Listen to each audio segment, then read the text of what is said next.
Today, we continue the Smash Bros. Series with what I would at least consider to be the forgotten middle child of Smash Bros. Smash 4, Wii U, and 3DS, that title. Smash 4 sits at a very weird time in Nintendo history. What gaming expert Scott the Woz calls the Dark Age. The Wii U and 3DS were meant to be the next big things, of course, but they could never quite pervade the public perception in perfectly presentable pathways. And Smash 4 was a casualty. Which, looking back, is very weird, because this game introduced so many new characters. That made this one probably the most difficult to finish so far. Of course, I've already drawn each fighter from 64, Melee, and Brawl by this point, so watch those if you haven't already. This video will cover every fighter from Villager to Bayonetta. I have very little connection to this game. I never had a Wii U because my parents didn't love me as much as they should have.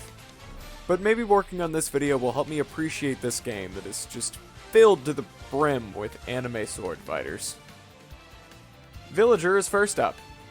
I can remember way back when this game was first announced, and watching the Villager finding a letter in his mailbox trailer. Smash has always been responsible for introducing the wider world of video game culture to me specifically, and Villager was no different. Why should I keep track of an animal crossing the road? What does that even mean? I mean, I still don't really know what that means, but it's the thought that counts. Villager comes with a dead blank stare and a booping net. Mega Man similarly meant nothing to me. He is a blue robot man who looks like he'd fit right in on PBS Kids Cyber Chase, airing today at 3 p.m., 4 p.m. Central. I like Mega Man now, since he is a very kind robot child. He also has a dog. Now, Wii Fit Trainer was someone I was very familiar with. My mom was one of the true believers in the effectiveness of Wii Fit, and so I spent many afternoons playing the jogging minigame.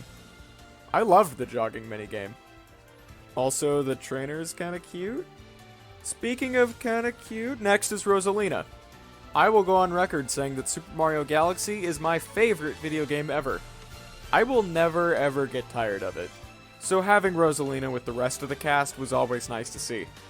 She and Luma together are one of my favorite Mario characters, and I think her figure turned out really cool, using that nice aqua color that I never really get to use often. Whenever you're drawing figures and you get to use a color that just doesn't show up often, that feels really, really nice. I've had the Punch-Out theme song stuck in my head for weeks now.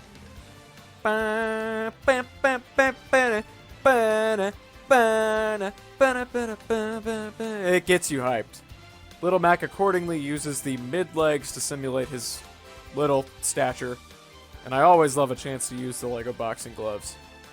My younger brother has always been the bigger Pokemon fan. I just know when one looks cool, and then that's it. Greninja looks pretty cool. And he was also in the 2019 film Detective Pikachu starring Ryan Reynolds. Having a tongue as a scarf has to be irritating. Wouldn't it get really dry and crusty at some point? How do you block against dust particles that just attack your pores? Greninja probably needs some chapstick. Just like with Pokemon Trainer last time, I dreaded drawing the Mii fighters. But they brought us an anime duel between the two presidents of Nintendo, and thus I was indebted to them. Now, I personally didn't make them look exactly like their ultimate renders, because I wanted to use the most simple Lego hairpieces to match the most simple characters. I really like the effect. Brawler is about exactly what you'd expect.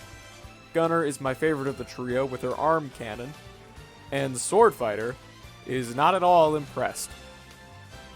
Dark Pit is, quite possibly, the laziest character in all of Smash. He originated as Pit's color swap in Brawl for Pit's sake. Sakurai, I know you like your OCs, but you gotta draw the line somewhere. I do really like how his gun staff looks, even though it was very hard to get the exact perspective.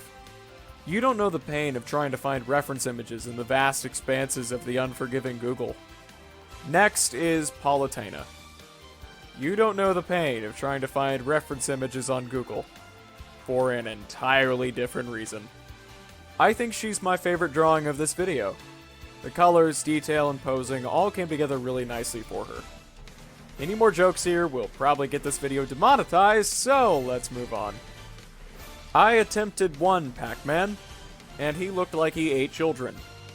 I went back to the drawing board, and thankfully, a guy named Render Minifigs on Instagram drew a near-perfect Pac-Man that I ended up taking a lot of inspiration from. He's a fantastic renderer, and his newest post is Frogman, which should give the incentive to check him out. Link, of course, in the description. Pac-Man is, obviously, a central figure in video game history, and so his being in Smash was a win, more than an if. He's really, really fun to play, and carpet bombing with a fire hydrant never ceases to be fun as heck. And so we finally come to the dreaded sword fighters. Forgive me if my tone gets more and more annoyed as we go on. Lucina is neat. She doesn't stand out all that much next to the whole roster, but it's good to have her. Her sword is fun to draw, and she was great in Alpharad CPU-CS. Of this group, Robin surprised me by being the most enjoyable to draw. His unique bolt-shaped dagger and the Book of Spells were fun challenges, and I like the uniqueness of his trench coat when matched with the other Fire Emblem characters. And as you'll see going forward with the dual-gender Fire Emblem fighters, I ended up choosing the one that I thought looked the coolest. No chance that I'm subjecting myself to two of the same person. And I'll put my foot in my mouth when we get to Pyra and Mithra. Speaking of Xenoblade, Shulk.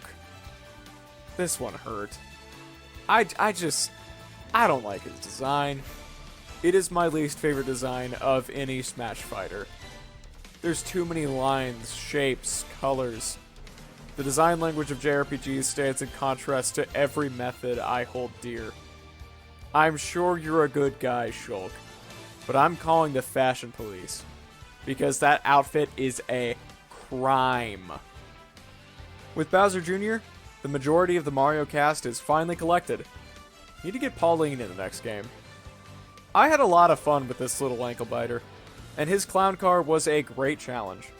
Trying to make anything convincingly round in the world of LEGO is difficult, no matter how you slice it. I don't know why this just occurred to me, but Junior looks like he'll be a weeb when he grows up. Okay, never mind. This one is my favorite. From day one of starting this project, I was super excited to draw Duck Hunt. And thankfully the duo looks exactly how I wanted them to. They're goofy and colorful and just look all around adorable. Ryu was pretty simple from the outset. He's another of the video game icons that are always fun to draw, if nothing else but for the historical importance. Last time I drew Ryu was summer 2019, and you can bet he's come a long way. For the longest time, Cloud has been my main in Smash Ultimate. Have I ever played Final Fantasy? No.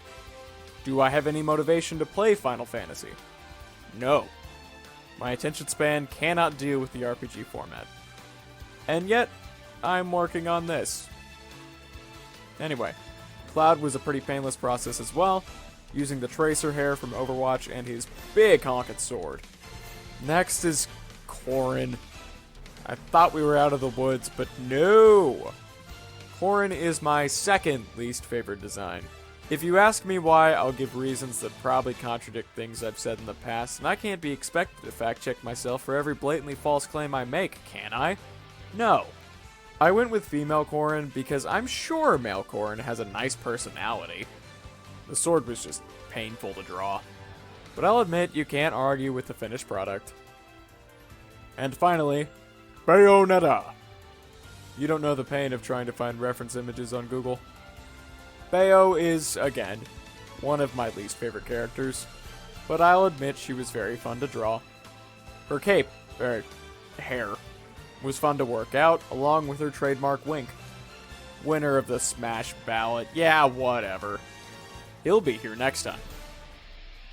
As I said at the top, Smash 4 occupies this weird space for me right in between Brawl and Ultimate, two games that I really care about. But I'll admit that drawing everybody here has given me a greater appreciation. Smash 4's characters were largely complementary to everything that came before, which kind of diminishes its own personality, but helps in the greater Smash tapestry as we get to the grand finale. And I appreciate it for that. And with that in mind, Thanks for watching. Please keep an eye out for the aforementioned grand finale. Next time, we finish this massive project with the characters in Super Smash Bros. Ultimate.